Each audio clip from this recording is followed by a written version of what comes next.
마태복음 9장 35절 말씀에서는 예수님께서 이 세상에서 하신 세 가지 일에 대해서 말하고 있습니다.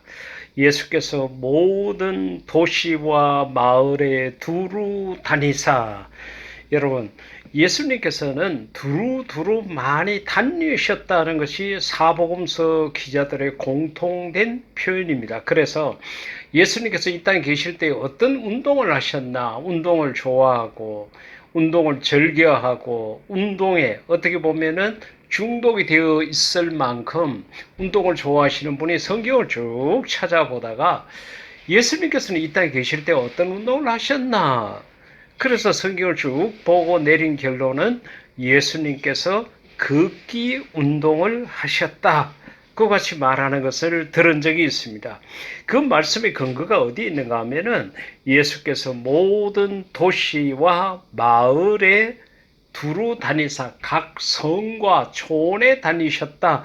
다른 성경 가운데는 그렇게 표현을 했습니다. 그러니까 도시든 농촌이든 사람이 적게 살든 많게 살든 그 상관없이 예수님께서는 두루 다니셨다는 거죠. 그렇습니다. 우리가 온 세상에 땅끝까지 가서 주의 복음을 전해야 되는 것도 역시 예수님의 이러한 걸음에 우리가 동참하는 것이 될 것입니다. 그래서 예수님께서 그렇게 다니시면서 뭘 하셨느냐? 물건을 팔거나 관광을 다니거나 그렇게 했다 그러면 별 의미가 없겠죠.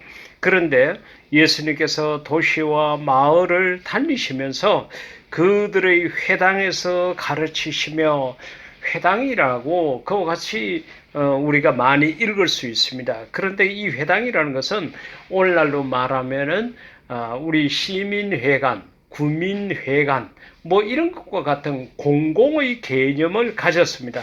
그래서 그 지역에 살고 있는 사람들, 특히 유대인들이 이곳에 모여서 재판을 하거나 연극을 하거나 잔치를 하거나 무엇을 하든지 간에 공공의 목적을 가지고서는 이 회당이라는 건물을 사용을 했습니다.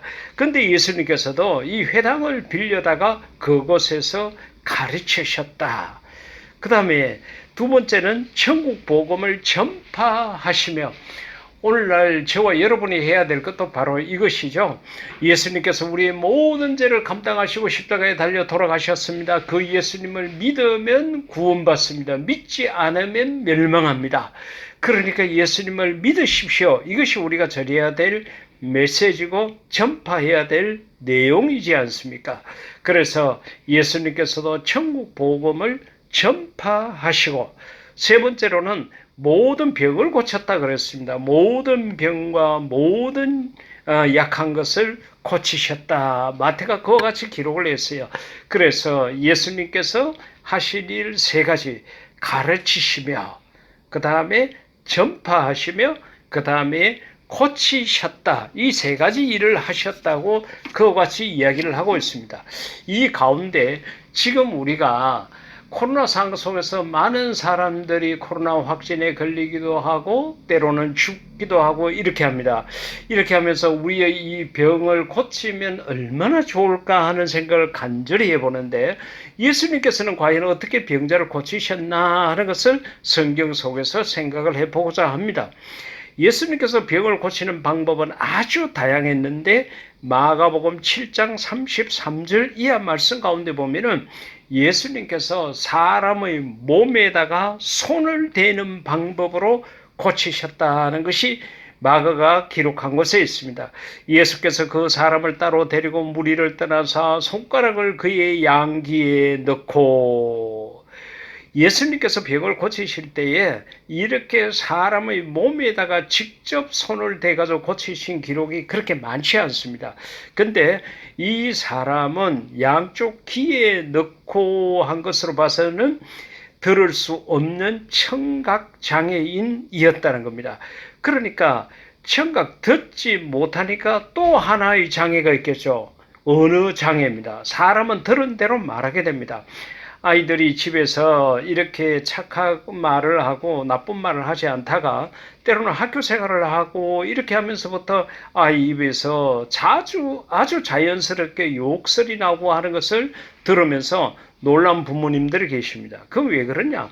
학교에서 친구들로부터 들은 대로 집에서 말을 하기 때문에 그렇습니다. 듣는 대로 말을 할 수가 있습니다. 예수님을 믿는 사람들, 어떤 사람들이냐 그랬을 때 예수를 믿지 않는 사람들이, 예수 믿는 사람들은 노래를 잘하고 말을 잘한다. 말 잘한다. 말쟁이다. 이렇게 표현을 하기도 합니다. 그 왜 그럴까요? 설교를 많이 들어서 그렇습니다. 들은 게 많으니까 말을 많이 하고 잘할 수밖에 없는 거예요. 근데 예수님께서 지금 이 사람을 데리고 양 귀에 침을 뱉어가지고 이렇게 손을 넣은 이 사람은 말을 듣지 못하는 청각장애인에다가 그 다음에 예수님께서 혀에 손을 대사 그랬습니다. 혀에다가 손을 대습니다. 그 왜 그럴까요? 말을 할 수 없는 언어 장애를 가졌습니다. 그래서 언어 장애인들은 중복적으로 청각 장애를 갖고 있는 거죠. 하늘을 우러러 탄식하시며 그에게 이르시되 에바다 이는 열리라는 뜻이라. 그와 같이 이야기를 했습니다. 근데 예수님께서 이와 같이 그의 귀에다가 손을 대시고 혀에다가 손을 대니까 그의 귀가 열리고 혀가 맺힌 것이 곧 풀려 말이 분명하여졌더라. 할렐루야죠. 그러니까 예수님께서 병 고치는 방법 중에 하나는 예수님께서 사람의 몸에다가 직접 손을 대시기도 하셨다는 거죠. 지금은 예수님께서 이 땅에 계시지 않으니까 이런 일은 없겠죠. 그 다음에 마가복음 10장 52절 가운데 보면은 예수님께서 말씀으로 치료했습니다. 예수께서 말씀하여 이르시되, 예수님의 말씀이 능력이 있는 거죠. 내게 무엇을 하여 주기를 원하느냐. 그러니까 시각장애인이 이르되 선생님이여 보기를 원하나이다. 그렇죠. 보기를 갈망하고 사모하고 있습니다. 소원입니다. 그러니까 예수님께서 가라, 내 믿음이 너를 구원했다고 그와 같이 말씀을 하신 거예요. 그렇게 하니까 그가 곧 보게 되어 예수를 길에서 따르니라. 그와 같이 말씀을 하셨습니다. 예수님의 말씀, 그것이 우리의 질병을 고치기도 했습니다. 오늘날 우리가 예수님의 육성은 들을 수 없지만 살아있는 하나님의 말씀은 우리 손에 들려져 있습니다. 스마트폰 안에 들어가 있기도 하고 종이 성경책 속에 있기도 합니다. 또 내 마음판에 새겨져 있기도 합니다. 우리가 이 말씀을 읽는 가운데 병고침을 받을 수 있고 말씀을 듣다가 병고침 받을 수 있습니다. 우리가 어떤 질병 가운데 있든지 간에 하나님의 말씀을 하나님의 말씀으로 듣는 가운데 우리의 모든 질병이 고침받는 그런 역사가 있기를 주의 이름으로 축복합니다. 그리고 예수님께서는 못 고치신 병이 없었습니다. 마가복음 1장 32, 4절 가운데 보니까 저물어 해질 때의 모든 병자, 여러분 세상에 얼마나 질병이 많이 있습니까? 코로나라는 이런 질병이 있는 줄 우리는 처음 알았죠. 이러한 질병, 그런 모든 병자 귀신 들린 자를 예수께 데려오니 온 동네가 그 문 앞에 모였더라. 구경하러 모였겠죠. 예수께서 각종 병이 든 많은 사람을 고치고 많은 귀신을 내어 쫓았다고 그와 같이 이야기를 했습니다. 그러니까 예수님에게 병 고침 받으러 왔는 자에게 예수님께서 얘야, 이 병은 내가 처음 들어보는 병이라서 못 고친다 이렇게 말씀하신 적이 없습니다. 이 병은 오래된 병이라서 내가 고치지 못하겠다 이런 병이 없었습니다.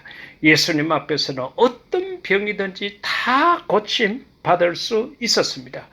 여러분, 우리가 코로나를 치료받을 수 있는 가장 확실한 방법은 주의 능력으로 예수님께서 병든 자를 고친 것처럼 예수님의 말씀으로 예수님에 대한 믿음으로 우리가 고침 받을 수 있는 것입니다. 오늘 예수님께서 병 고쳤다는 이 사실을 우리가 믿음으로 받아들여서 코로나뿐만 아니라 어떤 질병 가운데서도 우리 모두는 건강하게 살아가는 그런 믿음의 성도가 될 수 있기를 인류 최대 멋쟁이신 예수님 이름으로 축복합니다. 아멘. 우리가 지금과 같은 더위 속에서 에어컨이 없다 그러면 우리가 어떻게 살 수 있을까? 여러 가지 모양으로 생각해 볼 수 있습니다. 너무 힘들겠죠? 단순한 무더위가 아니라 폭염이라고도 말하지 않습니까? 그런데 성경 속에서 이와 같은 무더위 속에서 폭염 속에서 은혜를 받을 수 있는 말씀들이 참 많이 있습니다. 그 가운데 제일 먼저 생각을 해야 될 것은 요한계시록 21장 6절 이하에 있는 말씀입니다. 이것은 요한계시록이라는 책은 우리가 잘 알고 있지 않습니까? 요한이 신앙의 절기를 지키다가 반모라는 섬에 유배를 당해 있었습니다. 아무도 없는 곳에 외롭고 쓸쓸한 곳이죠. 그런데 그곳에 가 있었을 때 그의 옆에 같이 계시는 분이 계셨는데 바로 하나님이셨습니다. 하나님께서 요한을 불러다가 천국과 지옥을 보게 하셨고 그 모든 것을 기록하게 하셨는데 그것이 바로 요한계시록입니다. 그런데 이 21장 6절 이하의 말씀 속에서 어떤 말씀을 하시는가 하면은 내가 아주 뜨거운 불을 준비했다. 그것이 바로 유황이 타는 불이라고 그랬습니다.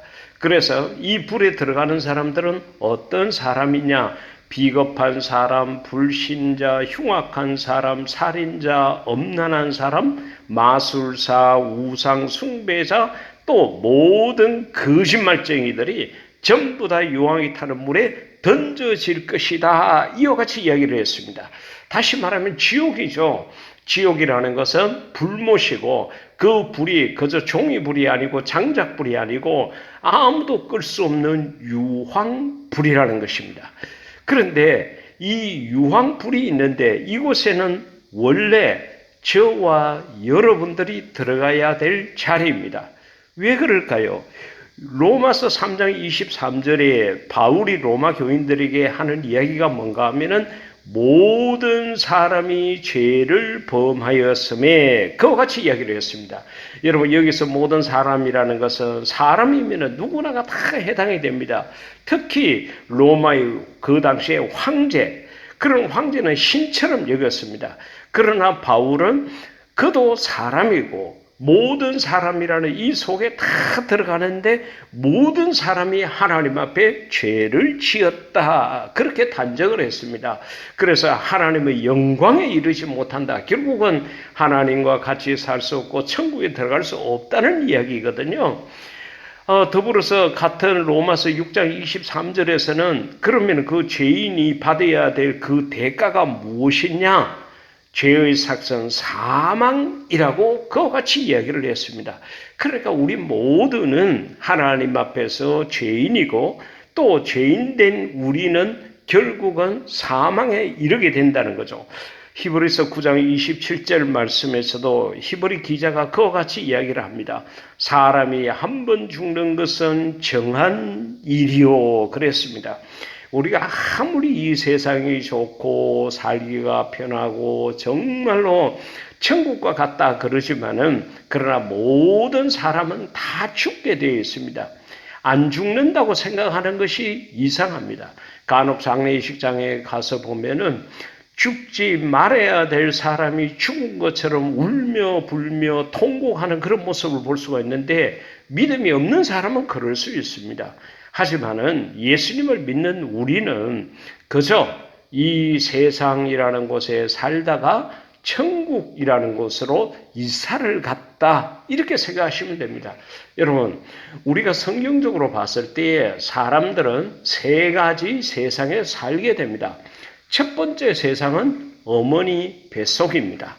누구나가 어머니 뱃속을 토하지 않고 이 세상에 태어난 사람은 없습니다.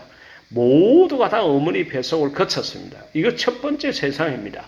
두 번째 세상은 이 땅이죠. 지구죠. 지금 우리가 살고 있는 이 세상입니다. 우리가 나라를 정한 것도 아니고 내가 당신은 나의 아버지가 되어주세요. 어머니가 되어주세요. 내가 정한 것은 하나도 없습니다. 어느 날 갑자기 내 의사와는 상관없이 어머니 뱃속에서 내가 대한민국이라는 땅으로 태어나게 된 것입니다. 그 두 번째 세상은 우리가 살고 있는 이 세상입니다. 그러면은 이 세상에 여기가 끝이냐? 아니죠. 우리가 이 세상에서 살아가면서 믿음이 없게 되면은 이 세상은 이제 끝이다. 이렇게 오해를 할 수가 있는데 성경은 그게 아니에요. 지구에서 살다가 여기서 세 번째 세상으로 넘어가게 됩니다. 그러면은 첫 번째 세상인 어머니 뱃속과 두 번째 세상인 이 땅은 모든 사람이 똑같이 오게 되어 있습니다. 다른 길이 없어요. 그런데요, 세 번째 세상은 두 세상이 있습니다. 가장 쉬운 것은, 쉬운 표현으로는 천국이 있고 지옥이 있다는 거죠. 그래서 천국은 이 땅에 살면서 예수님을 믿은 사람들이 가는 곳이고, 또 지옥이라는 것은 그 예수님을 믿지 않는 사람들이 가는 세 번째 세상인 것입니다. 그래서 세 번째 세상은 천국과 지옥으로 나누어지게 된다는 것입니다. 그렇기 때문에 이미 만약에 이 세상을 살다가 사람이 죽었다 그러면은 그 사람이 천국을 가느냐 지옥을 가는가는 벌써 결정이 된 상태입니다. 왜냐하면은 이 땅에 살아있을 때 예수님을 믿어야 되었기 때문에 그렇습니다. 그렇기 때문에 우리가 사람이 죽었다고 해서 그걸 너무 예석하게 생각을 하거나 너무 슬퍼하지 말아야 됩니다. 정말로 자는 자라고 생각을 해야 합니다. 그리고 우리가 믿음 안에서는 다시 만날 수 있잖아요. 그러니까 우리가 이 천국이라는 것에 대해 가지고 다시 한번 생각도 해야 되지만은 이 더위 속에서는 지옥이라는 것은 앞서 이야기한 요한계시록 21장에 있는 것처럼 유황이 타는 불못이라는 거죠. 그러기에 우리는 몰래 죄인이라서 우리는 다 이 유황불에 들어가야 됩니다. 그런데 하나님께서 이 무더위를 피할 수 있는 에어컨 방을 준비해 놨습니다. 요한복음 3장 16절 이하 말씀, 우리가 너무도 잘 아는 말씀이죠. 하나님이 세상을 이처럼 사랑하사 독생자를 주셨다. 왜? 이는 그를 믿는 자마다, 그렇죠, 예수님을 믿는 자마다 멸망하지 않고 영생을 얻게 하려 하심이라. 아멘. 그렇습니다. 예수님을 믿음으로 말미암아 유황불에 들어가지 아니하고 너무도 시원하고 너무도 좋은 저 천국에 들어갈 수 있는 길, 영생을 얻도록 그 영적 에어컨 방을 따로 하나님께서 준비해 두셨다는 겁니다. 그러면 문제가 뭐냐? 하나님이 이 지옥 유황불에 가지 않고 시원한 에어컨 방에 들어갈 수 있도록 방을 준비해 놨는데 이 방에 들어가는 자가 되어야 된다는 거죠. 이것은 우리들에게 달려 있습니다. 마태복음 9장 22절 가운데 보면은 12년 동안 혈류병을 앓았던 여인이 예수님의 옷자락을 만짐으로 말미암아 고침을 받았습니다. 그때 예수님께서 그 여인을 보고 하신 말씀이 너희의 믿음이 너를 구원했다고. 너 믿음이 너를 구원했다. 그와 같이 말씀을 하신 것입니다. 그러니까 시원한 에어컨 방이 있더라도 내가 그 방에 들어가지 않으면 그것은 아무 소용이 없고 이 무더위 속에서 시달려야 되는 것처럼 내가 예수님에 대한 믿음을 가지지 않게 되면은 하나님이 준비해 놓으신 이 좋은 영생, 이 좋은 에어컨 방이 아무 소용이 없다는 것입니다. 인도 선교지를 방문했을 때에 어느 식당에 갔는데 안내를 하던 목사님께서 그 주인에게 에어컨 방을 달라고 이야기를 하더라고요. 그러니까 그 방 깊숙한 식당 깊은 곳에 있었는데 그곳에 들어가게 되니까 시원한 에어컨 방이 있더라고요. 사용료를 좀 더 추가로 이렇게 줘야 되는 곳이라고 그러더라고요. 근데 그 방에 넓었는데도 아무도 없었습니다. 저희만 있었습니다. 하나님께서 아무리 시원한 에어컨방을 준비했더라도 내가 예수님에 대한 믿음을 가지지 않게 되면 그 방은 소용없게 되는 것입니다. 사랑하는 성도 여러분, 우리가 이 더위 속에서 내가 유황불에 들어가지 않음에 대한 감사함을 느끼면서 더불어서 예수님에 대한 믿음을 확고히 하는 신앙의 승리자가 되어서 우리 모두는 하나님께서 예비하신 영적 에어컨 방에 들어가서 영생을 누리는 자가 될 수 있기를 인류 최대 멋쟁이신 예수님 이름으로 축복합니다. 아멘.